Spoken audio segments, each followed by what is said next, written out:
Đó là Western State Acquired Association cho những cái software vendor và cái merchant services. Một điều kiện lớn nhất của về merchant, which tương lai sẽ có những sản phẩm mới, những technology mới, các bạn thấy Bitcoin luôn ha. Interview process. You set the tone. You can't come in here and be lazy. You can't do it. You're not allowed to be lazy. Okay? You gotta work hard and grind. But no.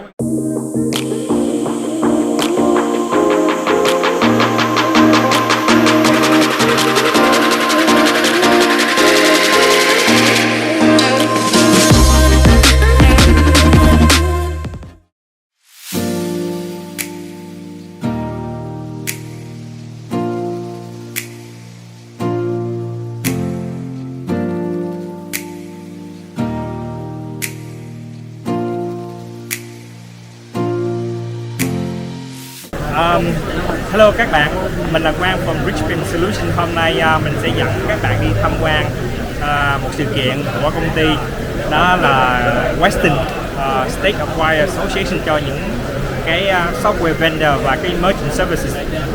Một điều kiện lớn nhất của về merchant.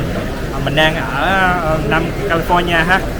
Mình sẽ dẫn các bạn đi vòng tham quan cái chương trình như thế nào. Và đây là cái không khí cái hotel mình đang ở, và tối nay cái sự kiện sẽ xảy ra và cho tới ngày mai. Nếu các bạn muốn join team của mình sẽ có nhiều cơ hội như những event như này, mình sẽ đi những chuyến mình học thêm và để mở rộng kiến thức thêm nữa. Ok, let's go check it out.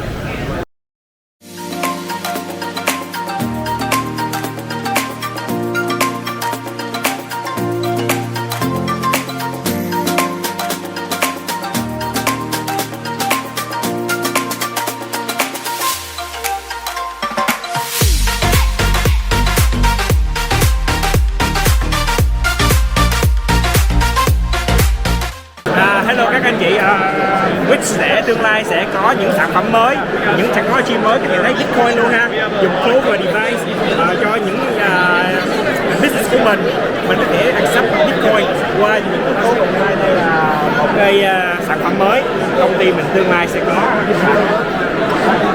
Bitcoin và mình sẽ lấy luôn. Và các bạn hy vọng các bạn anh chị theo dõi, mình sẽ cung cấp nhiều thông tin tiếp theo. Thank you so much. Sau đây mình sẽ có anh Samson sẽ demo cho các bạn coi thử thế nào lấy Bitcoin qua micro và nhé. So let's say, for example, if your nail salon merchant has a clover devices, we are fully integrated. So let's say they charge $1.02 over here. They can do a charge on a card. Let's say no 10. Now that he has a Bitcoin payment option over here, they hit with Bitcoin. The Lightning Network is pop up. They use any Bitcoin wallet, digital wallet. This is my real account, real money here. They scan this, hit pay, and the merchant received the money right away in US dollar, right? And you can see that activity is they have this Bitcoin change into US dollar in real time. So, you know, a lot of merchants, they were like, what do I need a Bitcoin for? That's why we convert everything into US dollar in real time for them. Hey guys, what's up? This is Quang from Richmond. This is Austin. He's a Vietnamese American, very successful. I'm here today. He's the CEO of BZPay. Austin, can you share your experience or give advice for young Vietnamese Americans how to become, a successful business owner? So my mom's Vietnamese, right? So when growing up, I think our parents always had the same thing: go to college, become a doctor, become a lawyer. They wanted you to have the best because they didn't come from the best, right?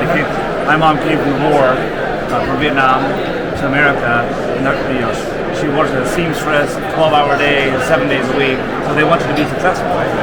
So most people think in the Asian community that that's what you should do when you're growing up, but instead, we're very intelligent, hardworking people, right? We're cheap as right? Yes. We're very intelligent people, right? we can run businesses. We don't always have to work for somebody. We could be the person running it.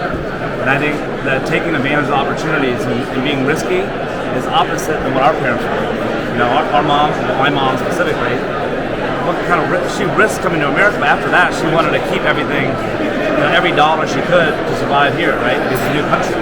Well, us, we have the opportunity to go out there and risk, fall down, fail, lose, learn, and be successful. And I think that's more of it needs to happen, especially in the Asian community. 55% of my staff, 57 of 100 people, they're minorities. Over 25 of those people are Asian. Lao, Vietnamese, Thai, Cambodian, you name it. And it's because I think the culture that our parents came from taught us a lot about hard work. Their work ethic is so much different. Our work ethic is so much different because the struggles that our parents went through, are coming to America, right? I mean, same thing probably with you guys. I guarantee you, every one of you got a story. Yeah. What I mean? Can you tell me more about your companies so people know more about your company? About VisiPay? Yes. Well, VisiPay, we're a company that helps basically, we focus in rural America. We don't focus in big towns like San Francisco or LA. We go to rural America and we help those small business owners that are the most taken advantage of, and technology is passing them by very quickly. And we help them implement payment processing in a way that allows them to offset their fees 100% and give them technology that's updated to accept credit cards from their clients that is not old school dial-up and the old school terminals. We're trying to get them to the next stage. Those huge terminals like back in the day. So we focus specifically in rural America, and we're trying to do our very best to represent the payment space in a positive way, and we're trying to disrupt it. How we disrupt it is not always about building out technology, although we are building out technology. I think it's about how you run a company. Like our company, our agents aren't first, our clients aren't first. Our people that are there helping our clients and our agents are first. So our company culture matters a lot. So we put a big emphasis on diversity. So that's why we have a lot of minorities, more women in the space, and 95% of the people that we hire never have payments experience. We don't look for payment experience. We want no experience. So a lot of our people are new to the business to help guys like me do a better job. But VisiPay mainly focuses on rural America and disrupting the payment space in a way that's a little bit different than typically technology. Can you also share for the audience about how you build the culture in your company, the work ethics, work environment? Because a lot of people thought, I had to go to work, but from I heard talking to you, and people want to go work because they enjoy it.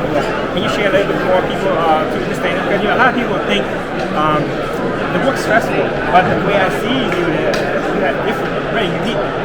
Can you talk more about it? Yeah, so we have a work hard, play hard mentality, right? I think if you're going to work your ass off, you got to be able to go play and have fun, right? I don't care if it's with your wife, your boyfriend, girlfriend, your family, your friends, doesn't matter, right? So every person that we interview, I am the last person they talk to before we hit the hire. And I never, ever, ever look at the resume. I've had young guys and young gals come and give me a resume, I throw it in the trash. I won't look at it. I don't want to prejudge you because you're white, you're Asian, your background, if you had a Harvard degree, if you didn't have a Harvard degree, you dropped out of high school. I don't want to judge you, okay? So I throw it away. And I never ask them anything above the age of 18. I never talk about their work history, I never talk about anything. I ask them a couple simple questions. First of all, we hire for attitude, potential work ethic, and do they have a chip in their shoulder, like grit, right? So when I talk to them, I never ask them about what they do for a living. I ask them about, tell me how you grew up. How was your relationship with your mom and dad? Were you rich, were you poor? Did you get bullied in school, or did you bully people in school? How was your relationship with your brothers, sisters? Where did you grow up? And they tell me the story from elementary, middle school, and high school. I don't want to know nothing about 18 or older, but 0 to 18 is all I want to know about. I've had people cry in our interviews. A lot of people cry because they tell stories that are very emotional. But all their walls start breaking down when we start talking about growing up, right? So then when I do ask them what I call the boring questions of, okay, now you can tell me what you did for a living, right? Then they're more genuine, they're more authentic, right? So when we hire, it starts from the hiring process. Don't prejudge or always look for experience because that's not always the person you want. So a lot of people come to our company and they understand that we want to be diverse. They understand that what our whys are, and culture is always first. And it starts with that interview process. We set the tone. You can't come in here and be lazy. You can't do it. You're not allowed to be lazy. Okay? You got to work hard and grind. But knowing the people's story that you're interviewing and hiring, their background of growing up, it tells you a lot about their character. It tells you a lot about what they want in life. It tells you almost about everything they've done job-wise too. But if you don't ask that question, you don't know your people. Then how do you expect them to come to work and want to come to work and work hard when they know that I know that everyone else knows their story? And I think that's very important. And I think people come into our company thinking differently. They're very surprised on how we do our interview process and who we bring in. I think that's one of the key things to get them to come and want to work hard. It means they know what they're getting into. There's no surprises. You know what I mean? And I think that's what's key. You know how most companies hire you, you sit down with your hands like this, and yes sir, no ma'am, and you're not yourself. You're When you loosen up comfortably. loosen up, you know? You don't want to be uptight. They teach you in college how to interview, in high school, like that. You don't want to be, I don't want to talk to that person. You know, I want to talk to you as a person, and then after that we'll talk about work. And I think that's where we set the tone. I think we've gotten very lucky to hire a lot of good people. Yeah. Well, thank you so much for your great tips, advice. I think for myself, learning enough from you and just talking to you, you know, it's different. How you do a company from that, I think it's good. People can take this, you know, learn and build for their own business. You know, hopefully they'll be successful just like you. Just know your people. Get to know every one of them. I know that's not, we have 100 people. That's very hard to get to know everybody, but you have to do it as a CEO, as the owner of the company, and you can never ask somebody to do something that you have never done yourself or you're not willing to do. And my guys know that I would do anything I ask them to do. I've either done it or I'll do it. You know what I mean? And I think that's when they step up to the plate and they have your back. So if they're willing to run, if you're willing to run through walls for them, because they work hard, then they'll run through walls for you. And once you get that balance, man, everything's easy. And you're talking to you about success, and I got 95 people back at home I trust. You know, they're running a company right now. You know, and I think that's important. Well, thank you very much for your time, man. I appreciate it. I appreciate you thinking of me, man. Yeah. So, guys, this is good to start to learn. If you don't know a good place, so watch this video. Hopefully, you guys like and share, subscribe. Thank you.